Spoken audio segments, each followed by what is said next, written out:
Let's talk all about AI in business. It's hosted by Brent Muller.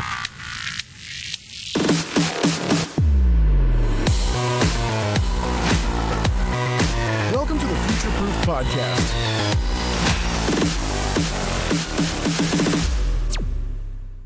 Hi, and welcome to the latest episode of the Future Proof Podcast. I'm your host, Brent Muller. I'm joined today by Bob Manley from Hermit Woods Winery. Bob, glad to have you today. Glad to be here. So, Bob, I always start with the founder's journey. So just tell us a little bit about your career journey and how you got to owning a winery. Yeah, lots of twists and turns. I started out with a degree in fine art and spent the next, 25 years of my life on what I ultimately call sort of a serial entrepreneur path, where I was trying to figure out what I wanted to be when I grew up. And Like we all do, right? and I was willing to sort of pursue whatever seemed exciting to me and interesting to me, and if it didn't continue that way, I moved on. And so I went through a lot of different changes in my life over that period. In the beginning of that, I was living out in California, which is where I learned about wine. I spent as much time as I could visiting wineries up and down the state of California before finally moving east. Yeah, and I really took wine on as a hobby. When I moved to New Hampshire, I didn't think for a second I'd be moving here to get into the wine industry. But things have a way of coming about, and they sure did. So around late 90s, I met a couple friends, and the three of us, actually, we met over making beer together. And we learned pretty quickly that the three of us had a serious interest in wine as well. And before we knew it, we started crafting wine. We were just as a hobby. We were bringing grapes in from all over the world to process them at our homes. We were making wine from the fruit that was growing on our farms and our neighbors' farms and in the nearby area. We had beehives, so we were producing mead, apples, cider. If it was fermentable, the three of us were fermenting it. And so this went on for about 7 years, and ultimately it got wildly out of control. We, by the end of that 7 years, we were making more alcohol in our basements than our government really likes you to make in your basement. So, being a serial entrepreneur, I saw this as a real opportunity. I was in a role. I actually had my own advertising and marketing company right before this transition, and I knew that wasn't something I wanted to do for the rest of my life. And I went to my partners and I said, "Do you guys have any interest in taking this commercial?" And both of them having pretty solid careers. Ken, the winemaker in our business, was a career geologist and had been so for 26 years with the same company. And my other partner, Chuck, was an airline pilot for United Airlines. Wow. Neither of them needed a new business or a change in career, but I did. So I convinced them that this would be fun. And initially, as more or less a hobby, and a hobby business, if you will. We all kept our day jobs. We converted a portion of my home into what ultimately became the winery for 3 years. We opened to the public for the first time in June of 2011, and we began producing wine in my basement and selling it out of what was essentially my master bedroom at the time. My wife and my partner Ken's wife were teachers, so this afforded us some people to help us run the winery during summers, and we ran it on the weekends in the fall. And this went on for about 3 years until we all realized that we were really onto something. We were doing something unique and creative and special. And that is when we doubled down. We bought a building in downtown Meredith, New Hampshire, and converted that building over to what it is today, which is our winery. We moved into that space in 2014 and have been growing the business there ever since. When we moved out of my home, we were producing about 1,000 cases of wine annually. And we're now producing roughly 5,000 cases. To put some understanding to that number, 95% of all the wineries in the world produce 5,000 or less cases of wine.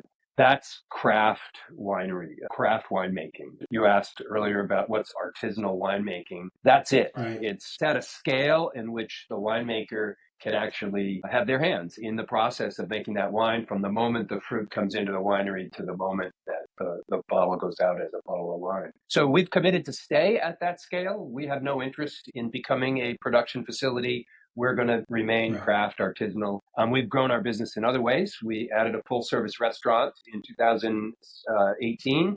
and have been growing that steadily over the years. And just a few years ago, we added a concert venue on our third floor. So we do what we call a listening room series, and we bring jazz and world music from all over the planet to play at our venue.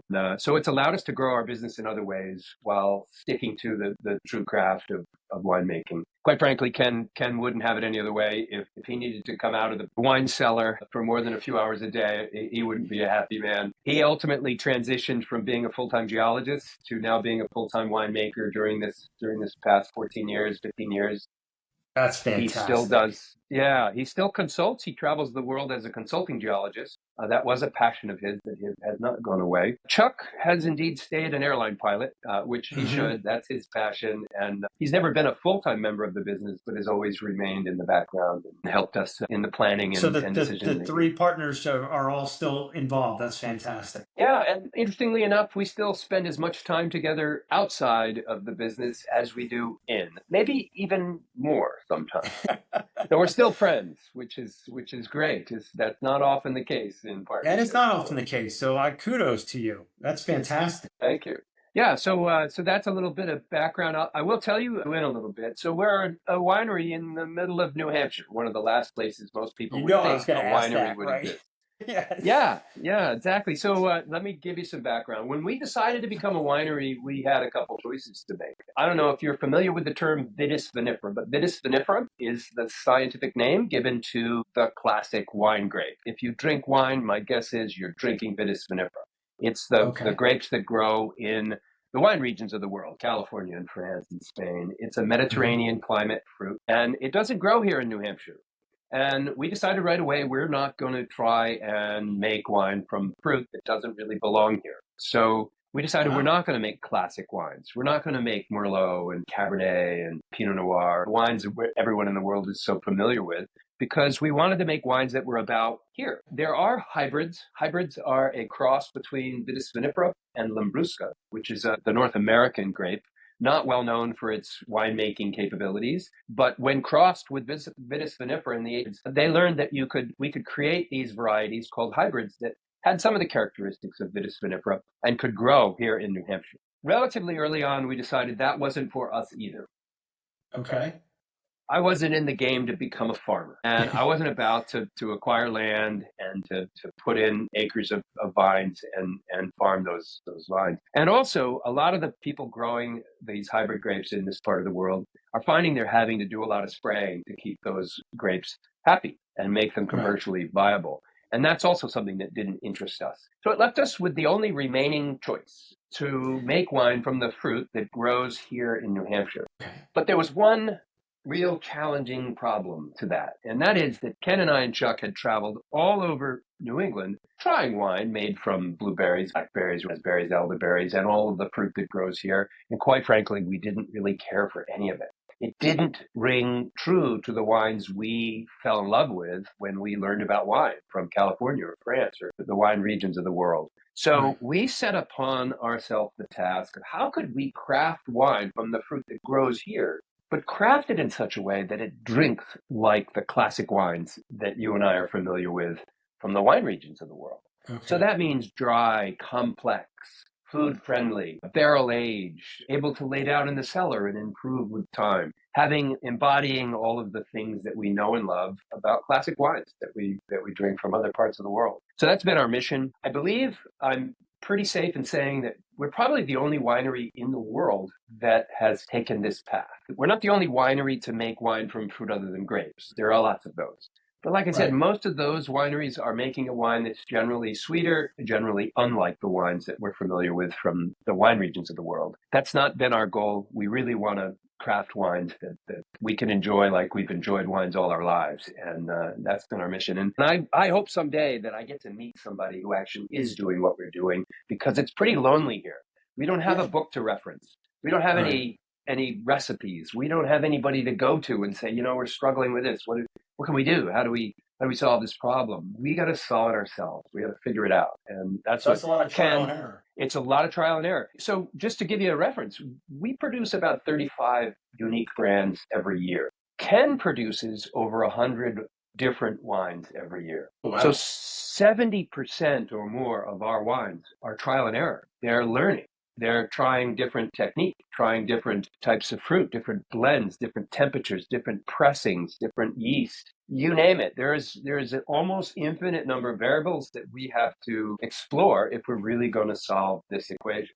So that's what makes it exciting. It keeps us interested. It keeps us excited about what's around the next corner because we keep discovering new things. So it's been a hell of a ride, and I'm excited to see it continue into the future. So talk to me, Bob. It is really exciting. So talk to me a little bit about so when you went and bought the building and then went kind of full in what 2014. What's been you know the last 11 years like, and then what do you see over the next couple of years? That's a great question, and we're contemplating this all the time, looking back at the past and saying, what have we learned, and how can we take that forward and serve us let that serve us into the future.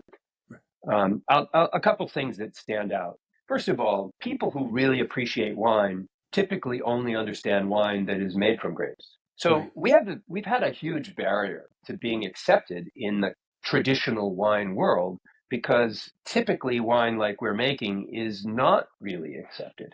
The national magazines, the wine culture has not been really open to including wines made from things other than grapes. So we had an uphill battle to convince the world of wine aficionados that we should be taken seriously.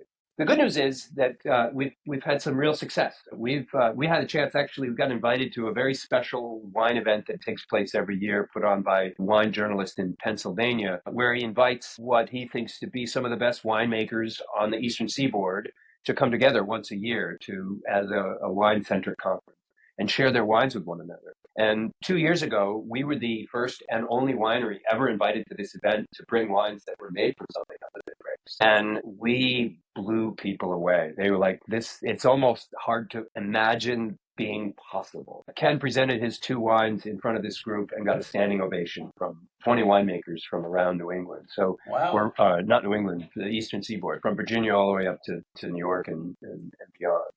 So we have demonstrated that this can be done and that we can compete on the same level as classic wines. It's also been exciting to see in the media lately, reading articles from wine enthusiasts and other wine publications out there. There's a new openness to this kind of change. And I'm seeing more and more publications talking about wine made from things other than grapes on the national scale. And that's exciting and suggests... You guys are pioneers. Yes. And good news for the future. And the best part of that is the people who are adopting these new ideas are the young folks, the 20s and 30-somethings who are coming up who don't have these hard cast ideas about what wine is.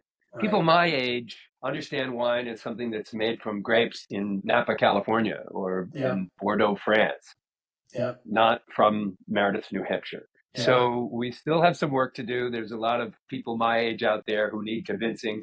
But I'll tell you, if we get them through the door and we get them to the tasting bar, and we have a very strong hit rate, we convince almost everybody that we're there. We're producing a product that people can appreciate in the same way they appreciate their favorite grape wines. So that's some of the learning. We also got to that place. I'm sure you talked to a lot of businesses. We were sort of doing this for years. It's just because we were growing and we were expanding and adding and developing new aspects to the business. So we were growing on a very steady rate. And at some point, as all businesses do, you have to learn that this isn't infinite. There is a place in which you start to go the other way.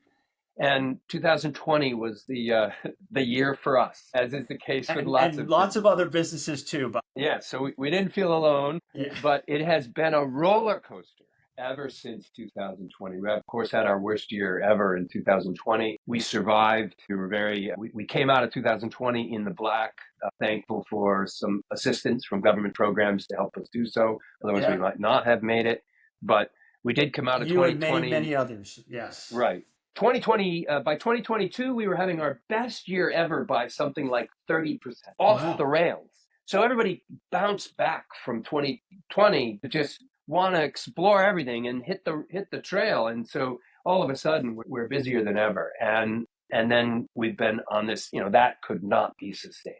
So we've been on this downward slope now for a couple of years, and I think we found the bottom, or we found our equilibrium again, and we're looking now to the future to start turning that slope upward. So we've learned a lot about riding that roller coaster. It's easy when it's this way. It's very easy, but it's not so easy when it's this way, but every business has to come to terms with that at some point in their life, and we feel stronger because we sort of met that challenge and are ready to go into the future in a positive way. Oh, it's fantastic, fantastic. So tell me a little bit about how technology in general, because again, every industry is different, but AI is coming through, automations, all kinds of things that are impacting and enabling and accelerating industries. Tell me in the wine industry, what your perspective, what you see. Well, I'll tell you, early on, one of the things that we took advantage of pretty quickly for years. Just to give you some background, the federal government requires a 50 or so page report from us explaining everything that we did, everything that comes into our winery, everything that leaves our winery. If we throw a gallon of wine away, we need to record that. And this is the government's way of keeping track without having somebody looking over our shoulder. So they sort of can see how our operation is working by what's coming in and what's going out. Mm-hmm. And it makes sense. We did that documentation by hand every year, and it took us a few weeks to fill out that form and to document all of the details. It wasn't long before we found Wine Software, a company that packages a program that's dedicated to that very purpose. We now take all of about 5 minutes to produce that 50-minute report that used to take us 2 weeks. And so that's enabled us to really streamline a lot of the data collection. And that's great news on a number of other fronts, because that data is what we use to make good decisions about our wine. If we've made bad decisions, we know where we made them and how not to repeat them. If we're doing something really well, we know how to duplicate it because we have really good documentation. We have QR codes on every single container in our winery, and those QR codes can tell us in real time where we're at from wine batch to wine batch, give direction to our team for how we're going to process or handle the wine in the next stage. So that's the first way we really embrace technology. Another way is, this isn't necessarily new technology, but relatively new. Social media. We wouldn't be where we are today without the tools supported us by all of the social channels. We can't afford at our scale to be spending a lot of money on advertising. So social media has been a way for us to stay in connection with our audience. We've done podcasting. We do live broadcasting of our concert series. We're regular posters of all of what's going on our social media channels. So that's been a huge asset, and probably one of the most important assets, although I can honestly say we haven't quite figured out how we're going to fully use it, is, as you said, AI. AI has sort of hit us like a ton of bricks in a very short period of time. I mean, 2 years ago, this wasn't even in the conversation. Right. And now we're using AI every day. I use AI every hour. And I'll tell you some of the simple ways. I mean, I think we're just scratching the surface, but we have a lot of communication with our guests. And so I'm responding to a lot of emails. I'm responding to a lot of reviews, a lot of social media posts. And quite frankly, I went to art school. Yeah. So writing has not necessarily been or at least grammar. I think I'm a good writer, but not so good at grammar and spelling. So just the simplest way, AI helps me clean everything up. So my communications have been improved vastly because I'm using some assistance to make sure my messages are clear. And for simpler things, we have simple inquiries that come in. I can just use AI to answer my inquiries. I just put in the inquiry into AI and ask AI to give me a reasonable solution to that question. And then I tweak it in a minor way and I can send it back. Something that would have taken me 10 or 20 minutes to respond to a review. Now it takes you like a minute, right? Yeah. Now it takes a minute. Yeah. So these are just some of the simple ways. But now we've started to dig in on ChatGPT is one of the tools I use, and they have a deep dive button now where you can go in and really parse an issue out in really in depth. I was inquiring, we're looking into expanding our cider line. And so I wanted to learn about all the ciders being produced in our area. And I hit AI up for it. And it gave me a 3-page report of every cider produced in New Hampshire, and amazingly came up with some ciders I didn't even know existed. And I thought I was on my game on this. This is a small state. Yeah. But AI was able to take me even deeper and share information with me that I didn't have access to or know I did. Ken is starting to explore ways to parse our data, better understand our trajectories, our sales, revenue, trying to model where we want to be, what products we want to double down on, what products maybe we need to reconsider, Eliminate, reevaluate. right. Yeah. So processing that it's a lot of data, and if we can get good at figuring out how to feed that data into the machine, then AI hopefully can help us parse that data a little better, a little more rapidly. Well, and what would be great is if Ken can also do it for, like you said, 70% of the wines he's producing are not the ones that you're going to, go to market with. Imagine if you can cut that down and get better at his hit rate. And again, you can't do that without AI crunching those numbers very easily. And so hopefully that can help move the needle for you guys too. Yeah, actually, though, honestly, I don't know, at least in the near term, that that's going to be a place we're going to save time. And here's why. We're the only ones doing these experiments. Right. You can't go crushing it anywhere. So AI doesn't have the data either, because nobody else is doing it. And I don't think Ken would want that taken out of his job. That's the part where he gets to, break new ground. He gets to set new bars by his experimenting. Innovation lab. Yeah. That's his innovation. Yeah. And because it's so innovative, no, AI's not going to know what to say. Yeah. Yeah, you're probably right. I didn't think about it. You're right. You're the only one doing it. You don't have a lot of places to gather that data from.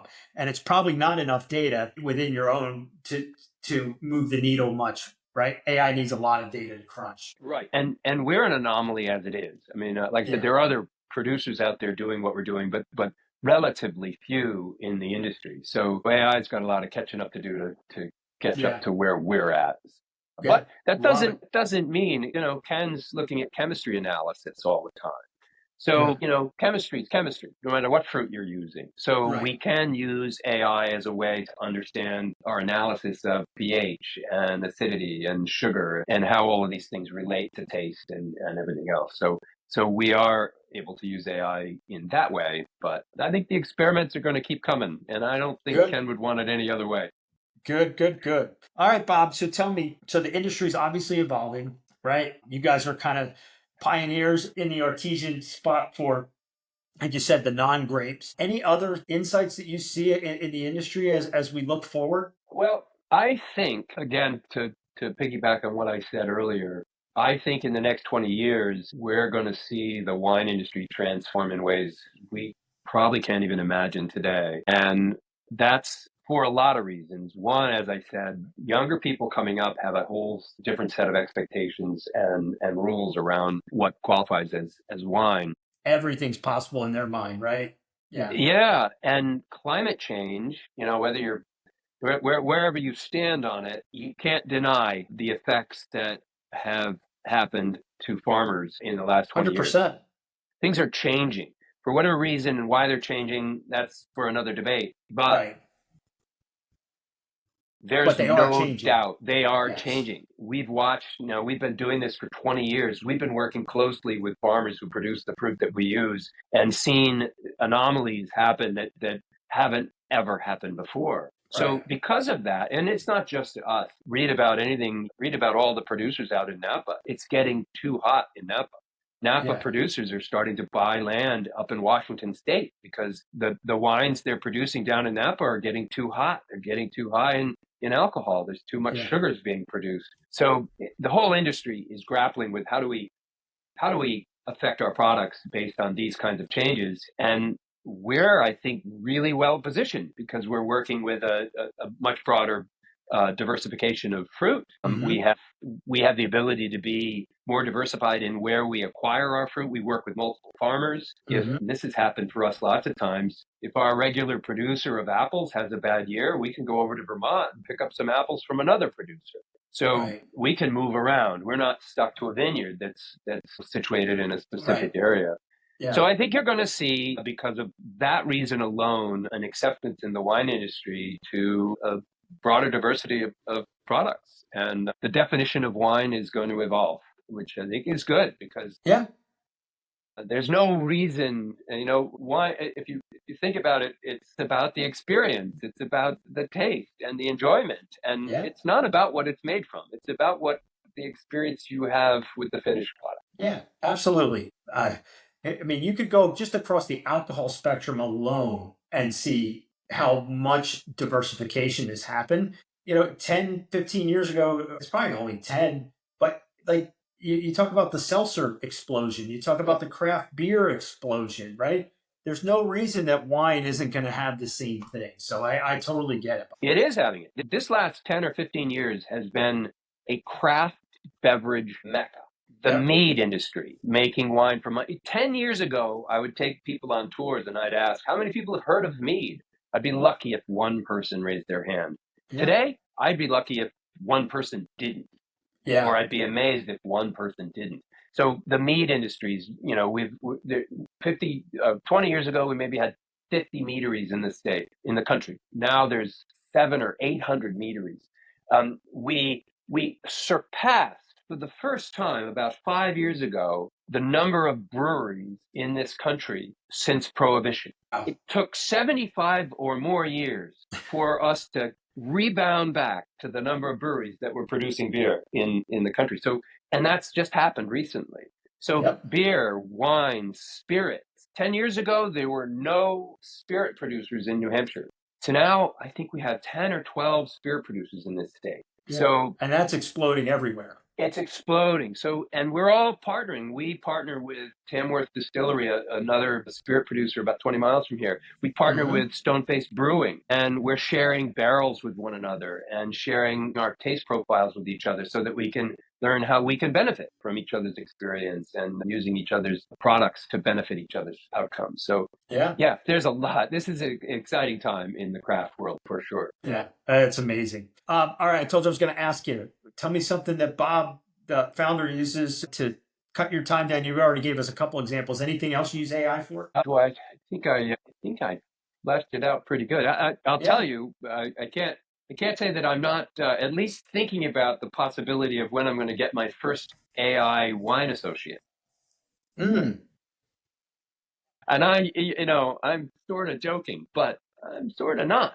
Right, sort of not, right? Why that's coming. Yeah, and I'm keeping my ear to the ground. I think that is coming. I think it's coming like a train on the tracks, and it's going to just be a matter of time before we're going to see something like that enter into our world, which is it's kind of mind-blowing, and I'm probably going to freak a lot of people out by saying something like that, but I do think that's in our future. And AI, like I said, we've only been using AI, any of us, for a little over a year now. I'm discovering new ways to apply AI to my daily activities all the time. Well, we'll keep feeding you more ideas. They're coming, right? We're going to start, you'll be on our email list, but we send them out to all the founders and CEOs to give you more ideas from other founders and CEOs. Great. You check back in a year, I'll bet you I'll have a list of 10 more things. 100%. 100%. Well, and hopefully everyone listening gets to try some of your wine. So, Bob, thank you. Yeah. On that note, just to let people know, we distribute directly to consumer. You can buy our wine off our website in 39 states across the country. So, if you're interested in it's hermitwoods.com. I love it. Love it. And we'll put all the links below when we go live. But Bob, thank you for spending this time with us and sharing your insights and really educating us on a different type of wine, which is definitely worth trying. You're welcome. It was a pleasure. Yeah. Well, thank you very much. And that wraps up this episode of the Future Proof Podcast. Thanks, Bob. And thanks to everybody for listening. All right. Take care. If you're ready to embrace change and lead with innovation, be sure to subscribe and never miss an episode. Thanks for tuning in to the Future Proof Podcast.